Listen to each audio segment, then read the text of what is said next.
Well, 144 for 8 then, courtesy of Riyan Parag's first 50 in a while. I think near almost 2.5 seasons.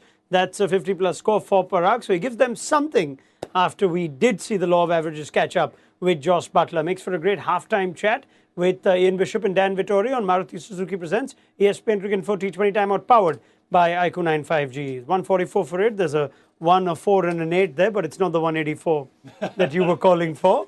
144, in spite of that flourish, would Bangalore say they're the happier team at halftime?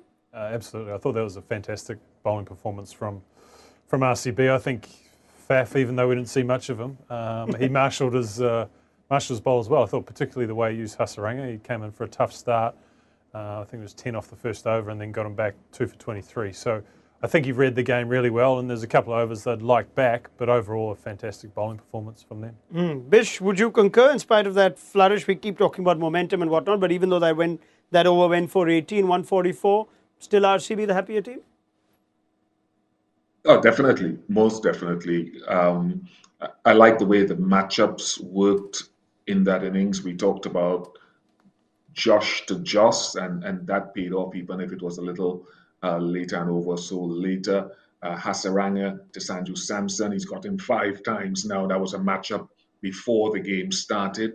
So we saw some good things. I'm really happy for Riyan Parag because this kid is 20 years old and he cops a little bit of stick from some critics because he hasn't really fired. It's only his second 50, his highest IPL score, I think. But he's 20. And you can see the little glimpses of the ability he has that, let's say, in 2 or 3 years' time, that starts to flourish. He'll be excellent. Okay, I know one of those critics, actually, Bish. You know, too. He was here for a while. He's not here now, but that's not Dan Vettori. No. I wasn't throwing that. Of course not. I didn't even remember that. Yeah, of course not. You don't remember that name, but I do. No, but to be fair, Sanjay Manjrekar is one of, I think, quite a few former cricketers and analysts who tend to think someone like Riyan Parag gets a long rope while others don't. Innings like that shows you the talent. Would you defer to Bish's side on that this is a young kid who, should be played because that'll come more often? You know, that's just innings of a lot of talent. 20's old in India. So 20, we expect a lot before then. Look, I think it's the aesthetic, as you know, people walk out without a helmet and wink after they hit a 6. That can alienate some people, but I think when you look at him as a batsman, there's a talent there. And it's a difficult role that Rajasthan have asked him to do for a number of years. It's sort of clean up some poor performances and score well, because that 6 or 7 position is about hitting 6s and 4s, and today he had to clean up a performance, and he did all he could. So it was a really mature batting innings, and he complemented it with that last over off Harshal Patel. I wonder, on a day where Riyan Parag has got a good score and played really well, whether we could bring in Rajasthan's funky tactics that have been tried more than once this season, where they've sent Ashwin at 3 today, they send Ashwin at 3 as well, and we tend to wonder if you have someone like Parag, maybe it's not necessary, is it? It's not necessary, and I think got Daryl Mitchell there as well. I think it diminishes the skills of Hetmeyer as well. I don't like it when quality players are just put in a finishing role. I think he's good enough to build innings. He can bat 4 or 5. Mitchell obviously, and Parag as well. I mean, those are all good players, and the more opportunities they get, the more balls they have, then there's no reason why they can't put on big scores. Ashwin's just there for, I'm not sure what reason. He did the best job he could possibly do today. 17 off 8 balls. I think he hit 4 4s. But why? What's the point? Who are you protecting? You're only protecting Sanju Samson, who's one of the best players in IPL. Hetmeyer's proven himself. Daryl Mitchell's an opening batter for a national team, done well in World Cup finals. And we talk about Riyan Parag as needing more opportunities. So I just don't see the point. Okay, Bish, let me bring that point too. We'll come to the Butler wicket at such a big moment. But we can now say what's almost a recurring plan of sending Ashwin in. I don't know if there's a matchup there or whatnot. If you look at 17 of 9, would you say, he's done his job, or do you still fail to see the point? No, they will have their plans about it. If you ask me my preference, it is to give your more established players, and Dan is actually very right. Let's go to Hetmeyer. Hetmeyer bats at 3 for the West Indies. He bats at 3 in the Caribbean. He's shown the ability to bat early, but they've given him role clarity, which I understand, to finish innings here. Daryl Mitchell, rightly is someone who can bat up the order. The only thing I'll say about Daryl Mitchell's no, and I hope I'm not going off course here, but I say it quite often. I talked about it with Mitch Marsh the other day, and someone else did it yesterday at the Wanky. I don't like makeup batting. I don't like to see guys 7 of 16, 3 of 10, thinking they'll make up down the road because it does. It was Kishan. You don't always get the chance to make up. Those deliveries don't come back to you. And I suppose we're spoiled by Chris Gale, who did it often enough, Marlon Samuels, but I don't like it. It's playing Russian roulette. I wish guys would. I don't expect you to be 150 of your first 5 balls, but I expect you to be 5 of 7. Guys are too good to be 4 of 10 and 6 of 12 in this format. Okay, since Bish has taken us to the Daryl Mitchell chat, I'll get a comment from you on it. Do you extend more sympathy for Mitchell on his first appearance, or should he have done better? No, I agree with Bish. I think it's the bit about batsmanship that I hate the most, is that people think they can catch it up at the end, where they're good enough from the first ball to hit the ball down the ground for 1. And it's not about taking risks, it's just about being busy, and we see players do it so well so often. And Daryl Mitchell actually is that style of player. If you've seen him in the past, like the first ball he faced today, he walked at Hazelwood. And from there we never saw him walk again, but that's his style of game. So I 100% agree. It's not about whacking the first few balls, it's about striking 100, putting pressure back on the bowler and taking the game on. Okay, now if I can go back to the Ashwin point and try and find merit in it, would you agree at all to this theory of it extends the batting order? Because today is what we saw as a possible vulnerability of Rajasthan. If Butler doesn't fire, does the balance look a bit off with Trent Bolt walking in at 8? Well, it is off if Trent Bolt's walking in at 8. Sorry, Trent. I think there's 2 parts to it. We don't want to diminish Ashwin as a cricketer or as a batsman, because he actually is a good batsman. I just think what they're asking him to do at 3 is not necessary because of the quality players there. Sanju Samson can handle himself perfectly fine at 3.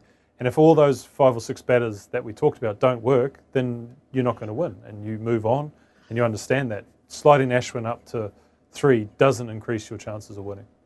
Okay, let me throw in one last thing. And I'm saying this outright. I'm with you 2 guys on this. I don't know why they send Ashwin. I'm trying to find reasons, Bish. We saw Siraj bowl a couple of half volleys after he bowled a good one to get Padikkal. And before you know it, there were 17 scored. Can that sort of move just upset a bowling team? You know, it doesn't make sense to us, but suddenly Siraj is not bowling that sort of length where eventually got him.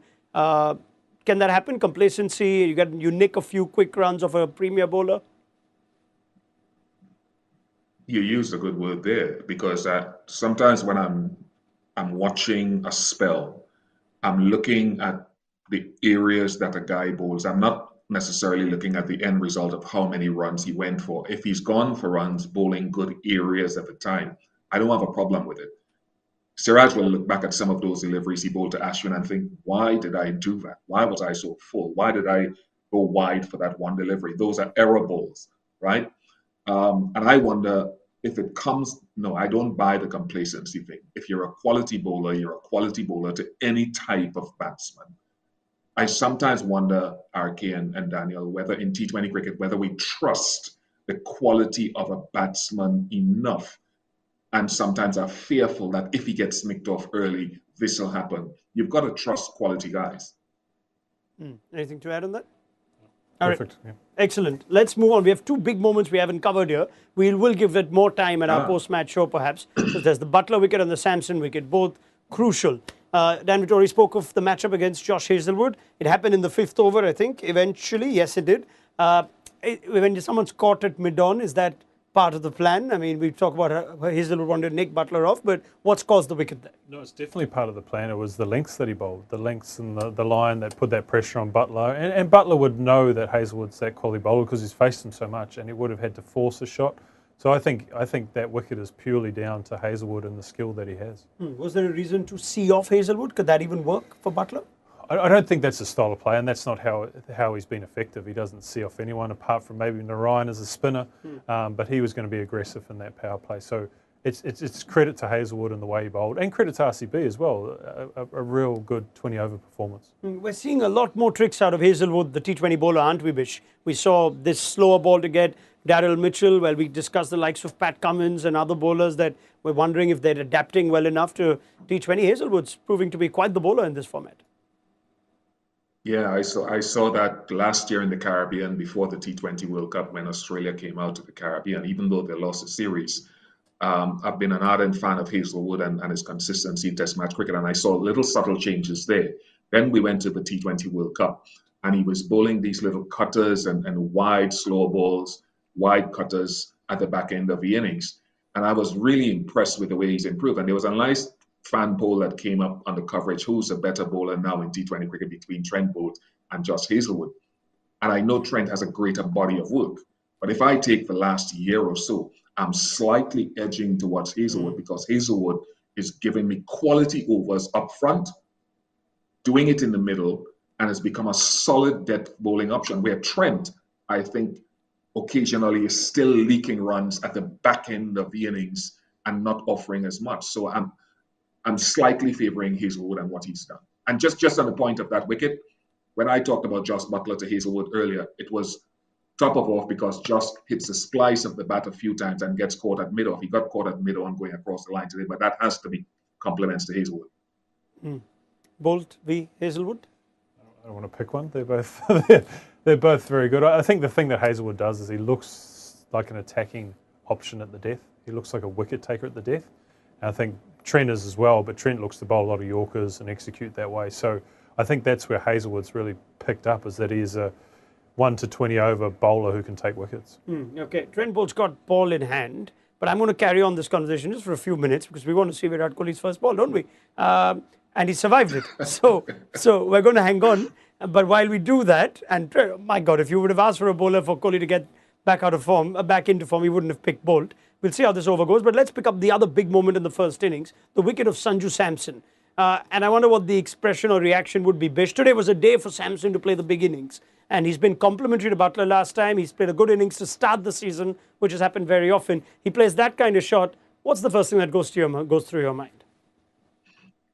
That Sanju is wasting good form and good opportunity to score runs, to press for an international recall, to lead his team when Josh Buttler doesn't score. It's not that Sanju's out of form, but that is a matchup with Wanindu Hasaranga and him, and he should have known that, and he got out of the blocks quite nicely. So I just think I'm a Sanju Samson fan, been that way for years now. He's wasting good form by shot selection.